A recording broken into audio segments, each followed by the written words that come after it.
Bismillahirrahmanirrahim. Assalamualaikum warahmatullahi wabarakatuh. Selamat pagi anak-anakku. Semoga semua dalam keadaan sehat ya. Amin amin ya rabbal alamin. Baik, hari ini kita akan belajar IPA, yaitu untuk kelas 7. Kemarin kita sudah belajar mengenai sumber-sumber energi baik yang terbarukan maupun yang tidak terbarukan. Sekarang kita akan fokus pada sumber energi bagi tubuh ya. Kalian bisa beraktivitas karena adanya energi, yaitu dari sumber makanan.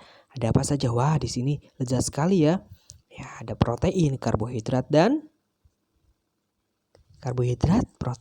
dan lemak ya. Wah, segar sekali ya. Nah, baik. Hari ini kita akan fokus pada sumber energi bagi tubuh. Nah, ini ya. Wah, ada susu, ikan, daging, ada beras, sayuran, telur. Seneng ya? Ya, hal ini berkaitan dengan materi yang pertama, sumber energi bagi tubuh.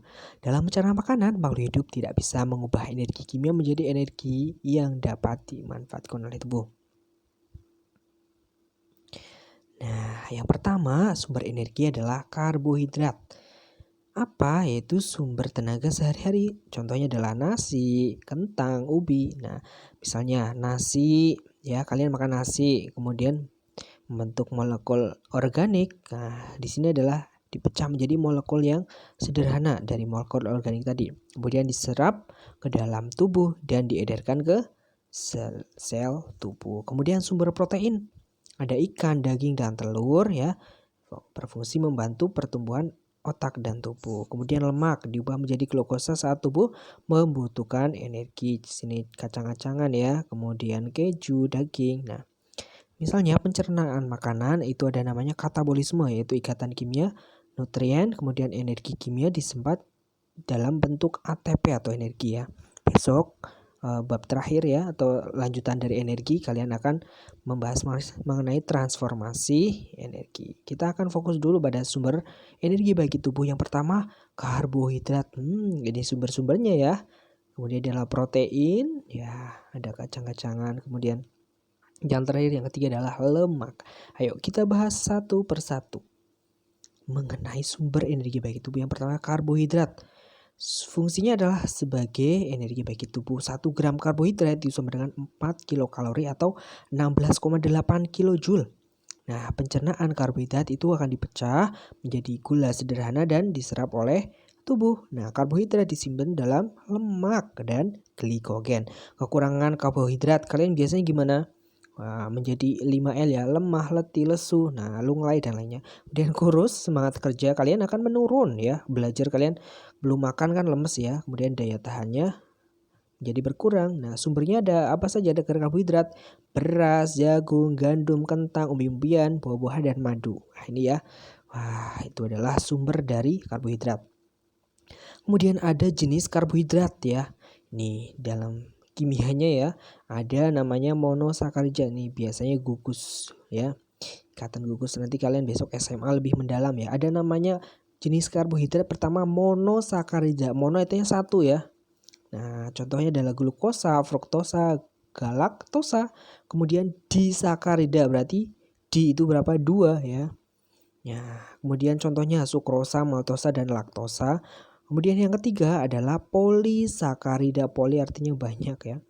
Kemudian contohnya amilum, selulosa dan glikogen. Nah, itu yang monosakarida, sakarida, polisakarida besok kalian di SMA lebih mendalam. Ini yang penting kalian di SMP lebih mengenal dulu. Fungsinya kalian karbohidrat untuk apa?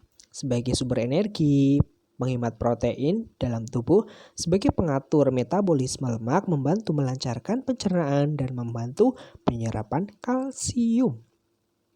Itu yang pertama. Yang kedua ada namanya sumber energi bagi tubuh. Yang kedua adalah protein, yaitu komponen struktural dan fungsional ya. Sumbernya akan sering ya protein nabati dan hewani ya. Kalau yang hewan berarti dari hewan, daging, ikan, telur, keju, ada yang suka. Nah, kalau yang protein nabati atau tumbuh berarti dari tumbuh-tumbuhan. Ya, ada kedelai, kacang tanah dan lainnya. 1 gram protein sama dengan 17 kilojoule.